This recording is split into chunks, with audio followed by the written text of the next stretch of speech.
Hello guys, and welcome to another Sonic Academy tech tip. In this one we're going to have a look at fattening up the kick drums on some sampled funk breaks. I've got a number of different breaks here.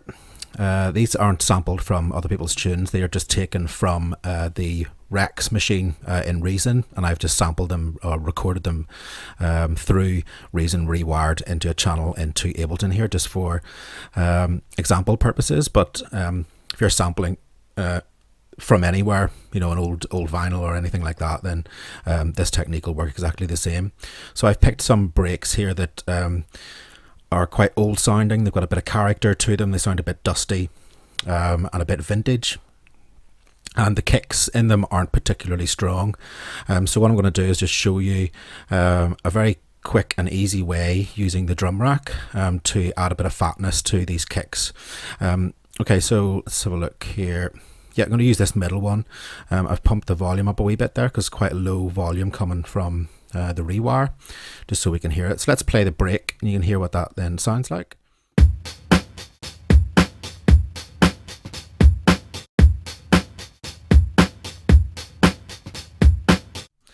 Like so. So as I say, it's kind of old, dusty, vintage sounding sample, not a particularly big boomy kind of kick. So if you want to sample this into your track, you want to add some extra boom, then this is how I would go about doing it. So I'm going to right click and slice to new MIDI track. And eighths should be fine because all I'm looking to access is these kicks here, these 4 kicks, which are all falling on eighth notes, so that should be grand. Okay, so slice that up, and then let's deactivate this one. So there's our MIDI track then for that sample. There we go. I'm just going to add a utility to this just to bring the volume up ever so slightly. It's a bit low. That's more like it. Okay, so what I'm going to do is go in and have a look at the first sample, or the first slice, which is that kick. And I'm going to go into my drum rack here and just scroll down, and I can take slice 1, which is that kick, and I can hold down Alt, click and drag that down and create a duplicate of that. So I'm just going to quickly rename this and call that sub kick. Then when I go into that, double click to go into that slice. I'm going to do a couple of things here. First of all, I'm going to put a filter on it because it's got a lot of top end, as a lot of those kind of old dusty breaks do.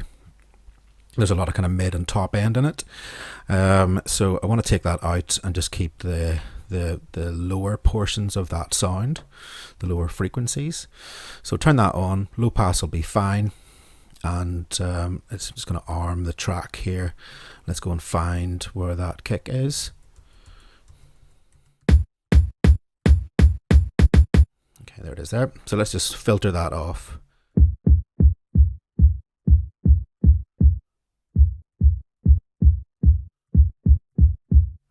Like so, just so we're taking out that top end because we don't want to double up the top end. We just want to get some extra boom in the bottom end.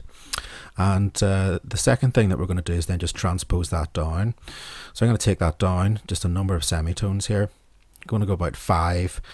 So that takes us down to a pitch that keeps it in the same sort of melodic range as that kick, and drums do have a tone to them, you know, so they're not necessarily something that you shouldn't think about pitch as you would with a synth line or something like that. So we're going to take that down 5 semitones, so that'll put that at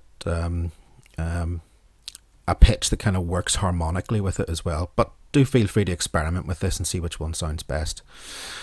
Okay, so we've got that a bit lower now.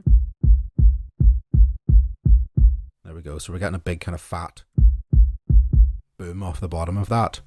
So if I go back into where my MIDI clip is, I can just play this around and have a look and see where the slices are that has kick on them. Okay, so we've got number 1, 6, 9 and 14.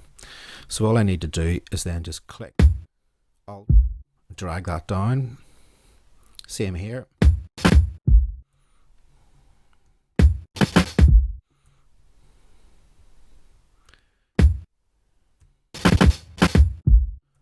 like so. And then let's go into our wee mixer here. So we can see we've got our sub kick here and then the rest of our slices beside that. And let's just pull this down, and then we can just bring this up until we can hear the big sub kind of booming underneath those kicks.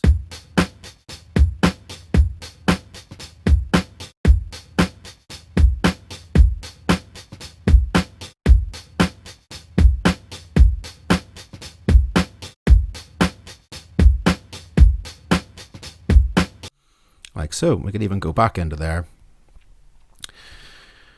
grab a compressor, drop that on that sample, just give that an extra bit of boom, make that, get the length on that sample a bit longer.